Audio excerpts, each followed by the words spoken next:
Hello, hello. Hi, gang.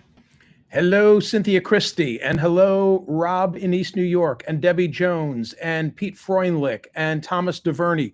Question: can you give me a thumbs up that you are both hearing and seeing me? I need a thumbs up that you are hearing and seeing me. Pete says, okay, Christopher Style. Thank you for that. And Falcon Steph is also hearing me, and JD and Macaroni. And okay. The reason that I ask is I am in New York City. I am again at the CNN headquarters. I'm at 10th Avenue, as in 10th Avenue Freeze Out. Don't make me sing it. And 33rd Street. As a matter of fact, I want to show you the space. I want to show you the space. But we figured out that when I was, look at this. Look where I am. In fact, come with me. This I shouldn't do this because I might lose the signal. Oh, I know what I have to do. Hang on. I got to take my phone with me. When I was here 2 weeks ago, you know that my studio is under construction. I am sort of homeless from a television perspective at home in Philadelphia. Consequently, I'm on the road in New York City and Washington until my own studio is concluded.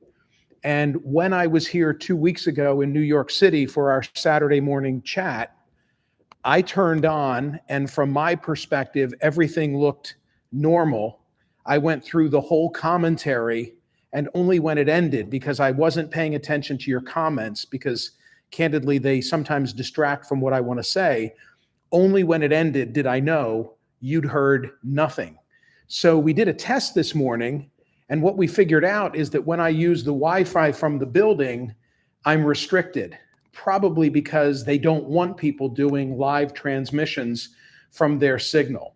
So hopefully you're still with me. Are you still with me? Sign of life. Give me a thumbs up if you're still hearing and receiving this. Okay, thank you for Christopher. And I walked because I want to show you something. So again, I'm at 10th Avenue and 33rd Street in Midtown Manhattan, high above Hudson Yards. Just look at this view. Look at this. I mean, it is surreal. Absolutely. I'll try and give you another view. Rain is now coming down, but look at this. Look over my shoulder. I mean, if it were an apartment, it would be a fortune. And then, bad day because of the low visibility, but I'll try and give you a view. I'll try and give you a view looking downtown.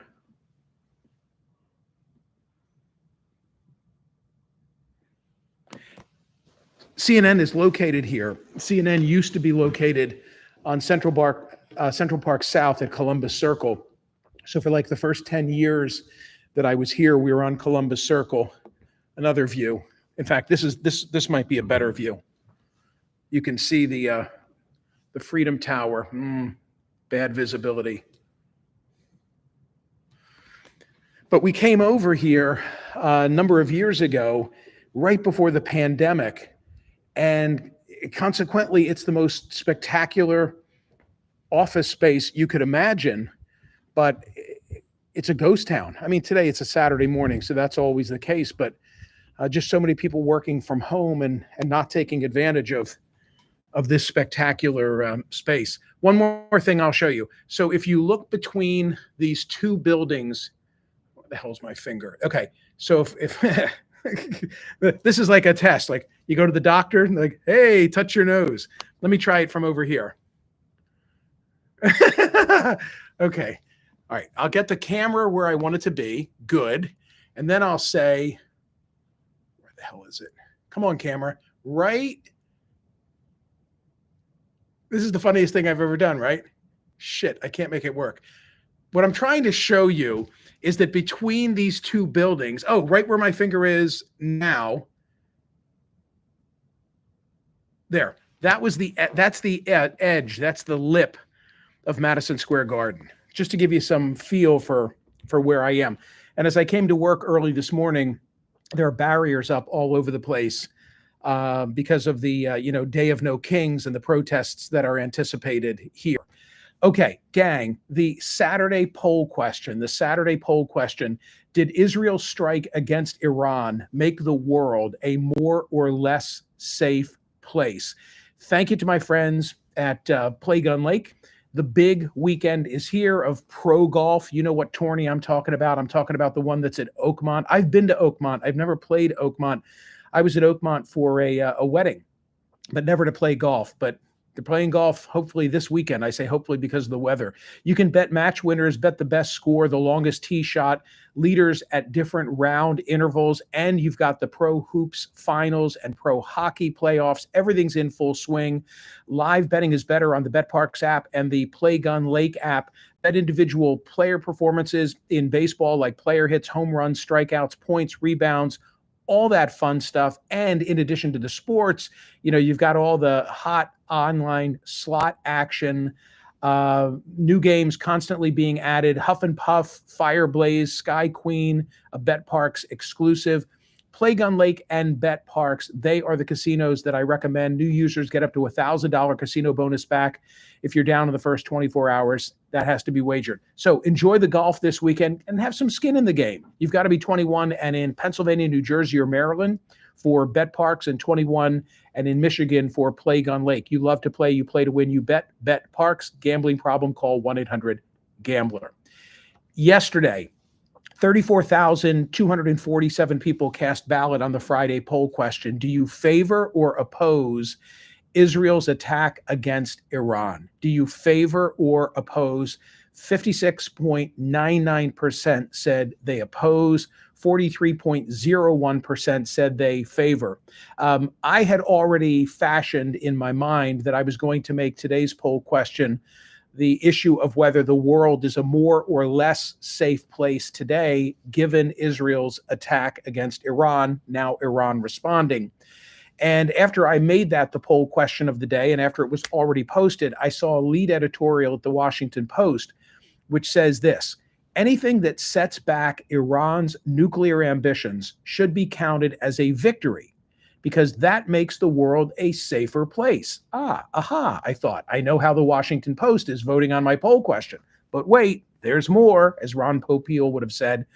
But the attack leaves many questions unanswered and raises longer-term concerns as to what might happen next, whether the world will truly be safer, and whether the United States could end up getting pulled into a war not of its choosing depends on several factors that, for now, are mostly unknowable. So the Post says we really can't tell, but I'm not giving you any kind of slack. It's a binary question, and I want you to go to Smerconish.com and tell me if we're more or less safe. I mean, if Iran were indeed on the brink of finalizing a nuclear capability and where they've been hell-bent on Israel's destruction, then the answer is more safe, right? But if now this spirals out of control and the U.S. gets dragged into a Middle East war, then the answer is going to be less safe. The interesting thing to me, many interesting things to me, but the interesting thing to me is the unresolved question of U.S. involvement and our role. Because, initially last Monday, you had President Trump reportedly on the phone telling Netanyahu not to do it. And then a day before the attack, you had him again, this time publicly saying, don't do it.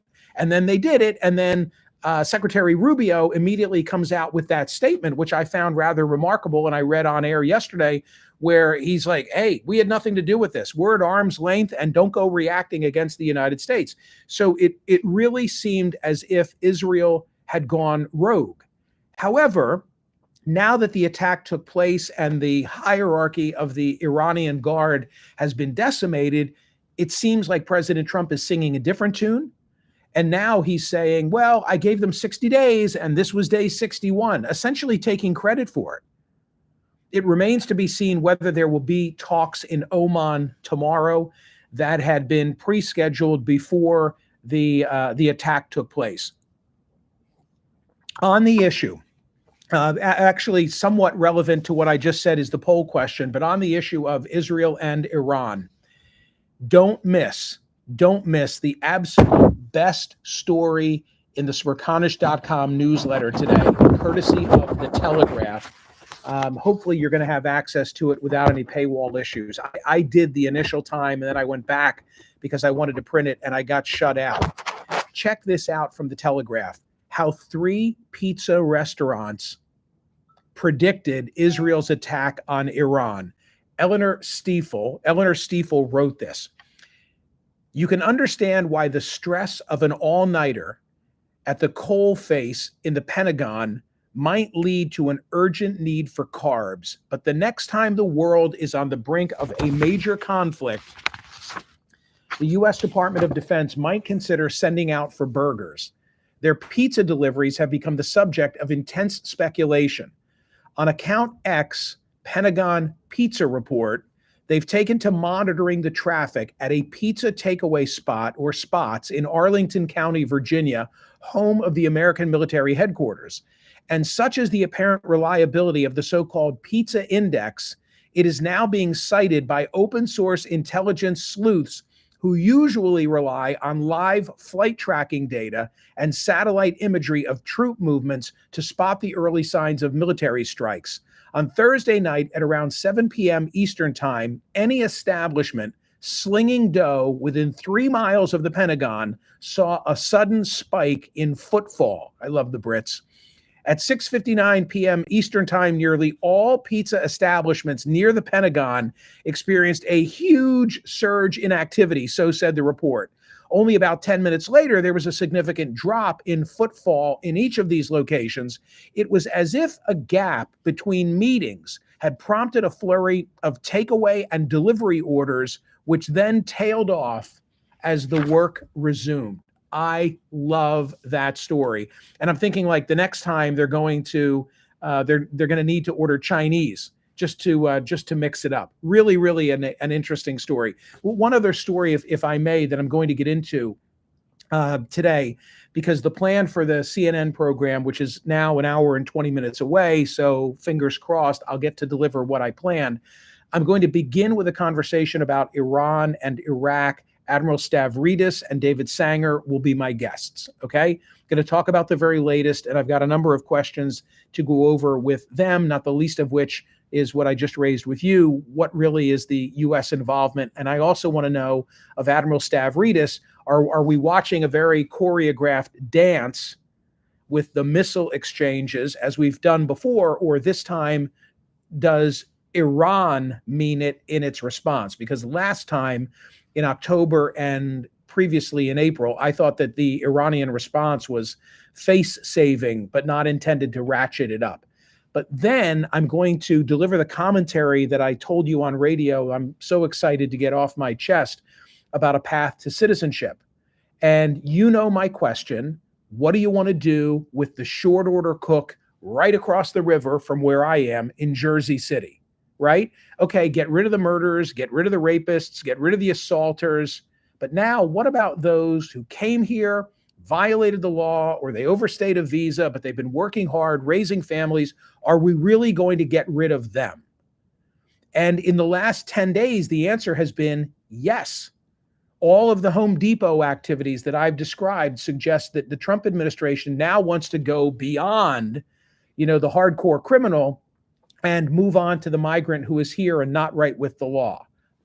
Lo and behold, and this story is in the newsletter today as well, from the New York Times, Trump shifts deportation focus, pausing raids on farms, hotels, and eateries. So it seems, and what does he say? These are essential workers. Well, why are they essential workers? Why not the meatpacking workers? Why not the landscape workers? Why not the drywall guys? Fill in the blank. But it seems as if the short order cook from Jersey City just got a reprieve. So I got to go get some makeup and get ready to rock and roll. Thank you so much for being here. Please have a wonderful Father's Day. Happy Father's Day to take care of the dads, okay? Take care of the dads in your world. Or remember the dads who at one time were in your world, right? Like and subscribe. I appreciate all of you, and I'm glad that you were able to join me for something. By the way, do you know what building this is right next to me? Right that I'm looking at? That's the Peloton building. So Leanne Hainsby and Hannah Corbin, my girls for my workout, right? Actually, Leanne is overseas. She's in London, but that's the Peloton headquarters. It's just an amazing. I could just sit here and look out this window for hours on end. I really could. Yeah, neat stuff. Neat stuff. Okay, I got to get back to work, and I will see you all very soon. Have a wonderful weekend.